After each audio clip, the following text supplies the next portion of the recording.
Hi and welcome to another episode of the Ninja and the Gora. Minus the Ninja today. We are still fortunate enough to have Jere along, who is a bit of a Manchester United nut. Hi, Jere. Hi there. It's nice to meet you. You've got a bit of an obsession that we want to talk about today. I already mentioned Manchester United, so obviously that's your obsession. How did that start?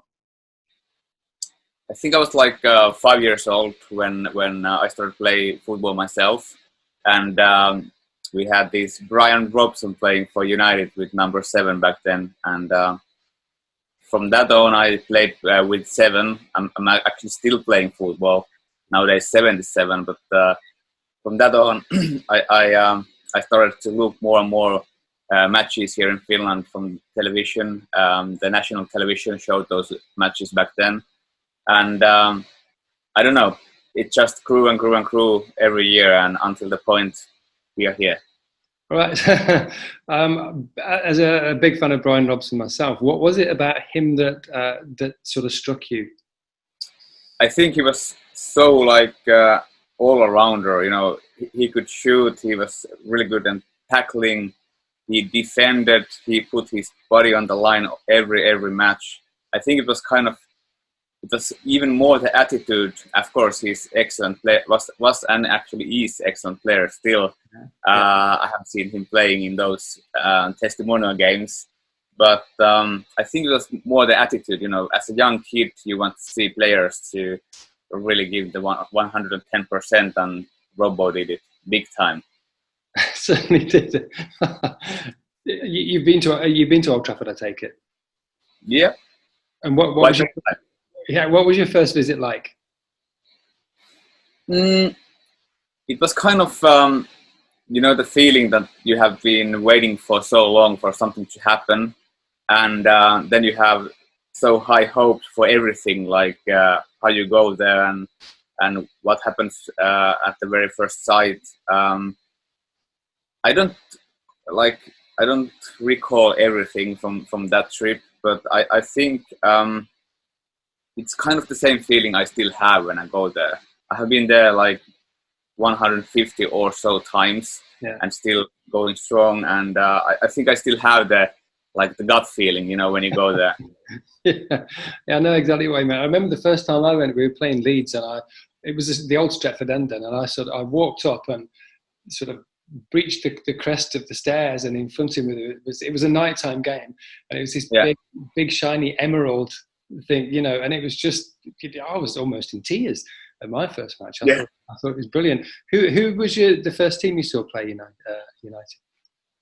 That's the black hole in my history. I have been really bad on keeping up scores with the games. I remember until match number 20 or 30, I still had everything put down.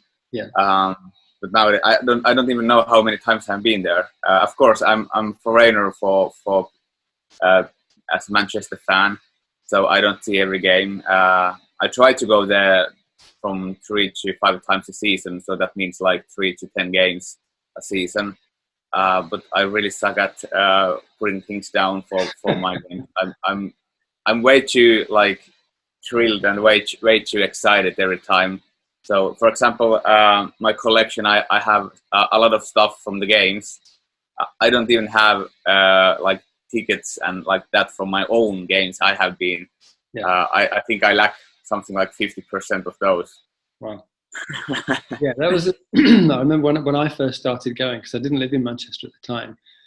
We used to save all of our ticket stubs. A lot of the time, though, it was you could go and sort of pay on the gate then, and you could go in and come out. So there weren't any tickets. The special ones were, FA Cups and cup finals, things like that. How much of your time is spent on is devoted to United?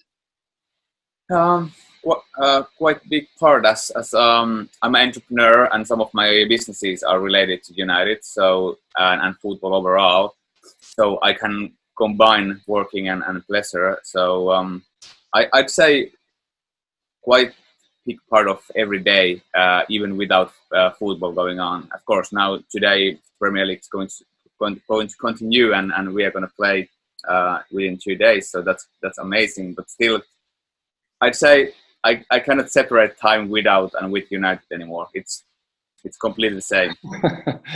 Yeah. How are your feelings about continuing the season? I mean, for personally, I would rather it just stop now and start. Yeah, I agree. I think it's like I read from the news that now the quarantine is 7 days for Premier League players, but others it's 14 days.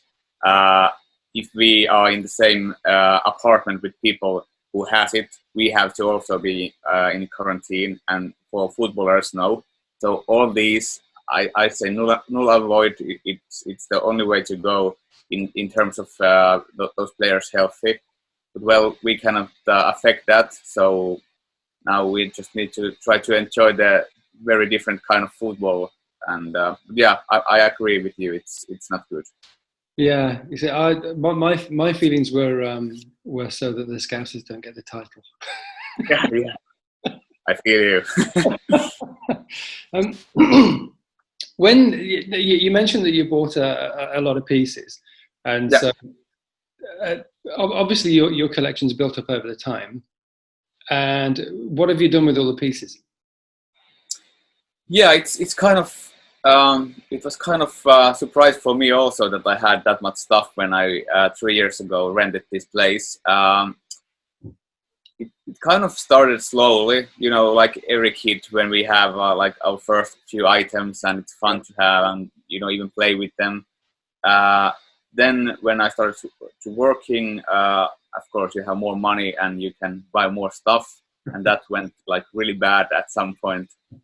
3 years ago, I rented this place in the heart of Helsinki, 210 square meters, and from there on we have been building that up, and it's absolutely crazy. You know, everything we have done, we try to do even better. And somebody says, "Do you know what? You could do that like a little bit like with more spice or something." And I'm like, "Okay, let's do it."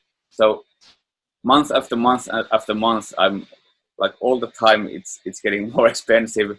And of course, there's still this 33,000 items, and the number is increasing, of course. So it's mad, I know. who who counted all the items? It's somebody actually. I think it was local news. They asked me that how often I sell items. I was like, what? I don't sell. So yeah, but it's crazy. I mean, even though you have seen yourself in the news now around the world and trying to understand that, of course, this is not the biggest and widest collection. You have to remember that there's a lot bigger ones and completely different ones. Yeah. But still, it's enough big to raise the interest, I'd say. Yeah. What's your favorite piece? It's a really good question. I have few of stuff I have been given myself. Of course, those stories are really like personal. But I think the match-worn shirt from Roy Keane from '99 season, because he was our captain on that season. That's really like a holy one. And then Duncan Edwards, I have the first program, his first match. He's actually not in that himself because he came like 1 day before to play in that game. And Duncan Edwards' book, the first edition, which was published '59.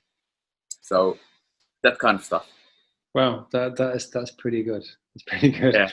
I've got a pair of Brian McClare's boots. Oh, nice! I actually met him last year. Yeah, he's a big beard these days. Yeah. Very big beard. Looks like a MMA fighter. How do you decide what you want to put in the collection? I haven't. It's ongoing process. I change it every day.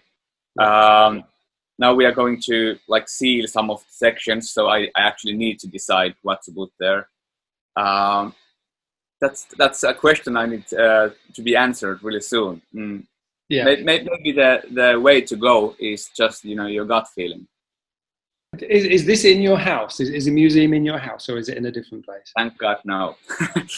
uh, I used to have a lot of those items at my place, and at the same time, there were like boxes were piling in every corner of the apartment. So I needed to do something. So I rented completely separate place. So it's now it's called the Helsinki RedRoom, which includes now a private sports bar. I have 15-seated stadium there. There is like meeting room with like amazing. It's kind of the manager room, Yeah. Then we have large hallways, L-shaped, with full of items. Then we have few storages. We have the museum room, which is like a big one. I think we have 6 screens, 12 speakers around the place. And even our one of my company's office, it's in one room. So that's kind of that's pretty good. So what is your day job or job? Yeah. As I said, I'm an entrepreneur. We have 9 companies with my business partner. Of course, we run one ourselves. Yep. Those 8 others are running smoothly with much wiser people. I'm at the moment running this company called GoFamer, which is creating, and actually we have it published already. It's influencer monitoring platform for social media. So kind of our background is in management business, mainly athletes and singers and like that. So we decided that we need to make kind of transparent influencer marketing, because it's a lot about screenshots and like that. So that's what we started to do 5 years ago, and now we are going all the way around the world to try to make it transparent. I guess it's kind of connected as well with the sports team. Yeah, big time. Do you do any United players? Well, that is our aim, of course, to cooperate with United at some point. I have been meeting them during the last 3 years several times. We are planning to do something with the Old Players Association. We are currently doing stuff with Duncan Edwards Foundation. So I hope that at some point we have the official agreement with United, and that's kind of really mixing up your work and passion. Yeah. I guess you must get a fair few visitors to the museum as well. Yeah, it's we didn't have the opening party. We had the opening events. They should be on March, but then the pandemic came, so we haven't decided the new dates. But when we have the new dates, we have Brian Robson, Lee Martin, Wes Brown, Ben Thornley coming here. We have Jason Leach from United Museum. We have the voice of Old Trafford, Alan Keegan. We have John Guba, who is going to create a whole documentary about Finnish supporting, kind of for as supporters, as Helsinki RedRoom, everything. So I hope that we have hundreds of fans around the world traveling here then, and it looks like it. Yeah, that's pretty impressive. Yeah, it's going to be amazing. It's a very decent lineup you've got there. Well done. What are your thoughts about the current team? I like the way Ole Gunnar has started to build it up. I feel it's kind of like Sir Matt Busby and Sir Alex Ferguson did it. Local young lads and mixing with our own youth players, and then picking up those just few ones we need. I trust that it's going to be an amazing era, and of course, what Marcus Rashford has done also outside the field it's amazing. So it kind of starts to remind me that we have the right attitude, the right culture again in the club, and I hope it affects also for Pogba and Sanchez and guys like that, so they kind of find the batch again. Can you see Sanchez coming back? Well, what I have heard, he's amazing when they have been practicing. So I easily could give him another chance if he's like wanting it, but if not, bye. Yeah, you see, I think Pogba, I've got a bit of a problem with that boy. His attitude. Yeah. Obviously, we don't know what goes on there, but I don't know. You watch him in some matches, and you pull your hair out. Whereas other players that we've had, you know, they can from someone who's world class. I see them dragging the rest of the team up, and I don't see enough of that from Pogba. It worries me. Yeah, I kind of wait him to show that he loves the club. I wait him to like take some distance from Raniola, who is the disease in football. Yeah. So I hope he kind of shows that he's a United player and not just now he's just being silent. And that's not good. It's not good. Well, I think it's being quiet's better than stirring stuff up. Yeah, that's true also. Yeah. But yeah, I guess it speaks on the pitch. I mean, I'm not a fan. I have to say, I'm not a fan of. Yeah. Although obviously, once anyone pulls a red shirt on, I want them to do well. It doesn't matter who they are. You still want them to do well, even if you don't like them. You still want them to do well, and exactly. prove you wrong. Because Ola started off with a record run, and then after that it went to a record. It was awful, wasn't it? It was, and it was kind of up and down. Which first we all were so excited, people were like pick him as a president, and then I think at that moment we faced the truth that we actually have players from 3 different managers, and it's a mess. So from that on, I think that's the exact time when our rebuilding started. So from there on, I think just before the pandemic, we saw the first results. Like it was going on the right direction, and what Bruno gave us, it was kind of the last click. Yeah, and Igalo as well. My God, yeah. What an attitude! Running, didn't he? Yeah, amazing. Yeah, it was a big surprise.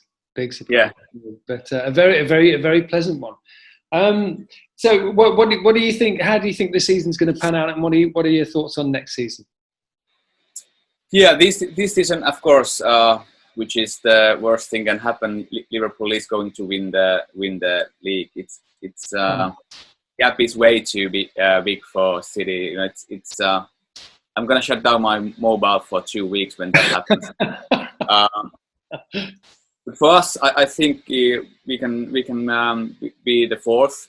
I think Leicester City are enough far away that we don't and we can't. I think we can't be more than fourth. And as a Finn, you know, we have Teemu Pukki playing in Norwich.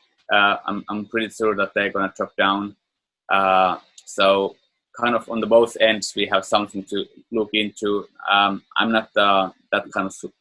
I don't have any feelings towards any other club, so it doesn't matter which club is going to drop. But as a Finn, because we don't have that many Finnish players anymore in Premier League, I hope he's going to sign to another team. So on upcoming season, we will see Teemu still in Premier League.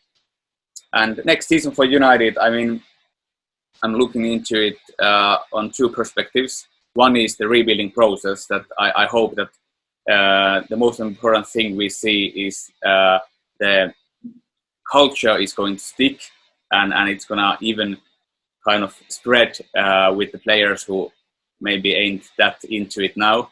And then on the other hand, on the sports side, on the results side, I hope we are really competing against Liverpool City in the top 3. So, you know, I trust Ole Gunnar, so I believe we're going to have a few add-ons for the team. Wouldn't be that like disappointed if we just buy one player. That's something I'm not that into.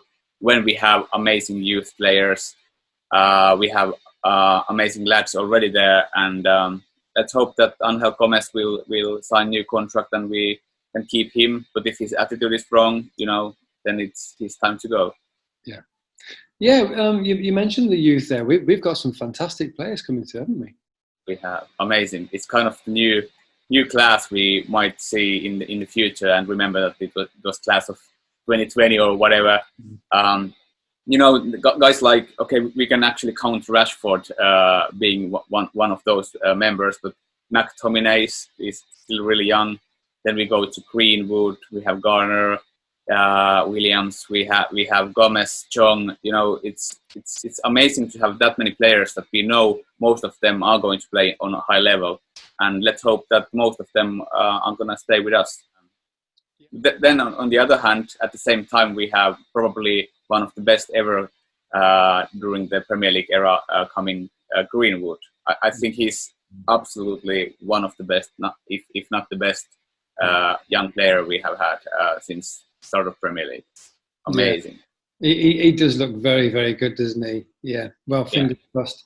Yeah. Jere, thanks very much for giving me your time. I really appreciate it. And so, all the best for the Reds for the rest of the season. Yeah, thank you. And let's keep the red flag flying high, right? Let's do it. Yeah. Okay. Yeah. Cheers, Jere. Yes. Bye.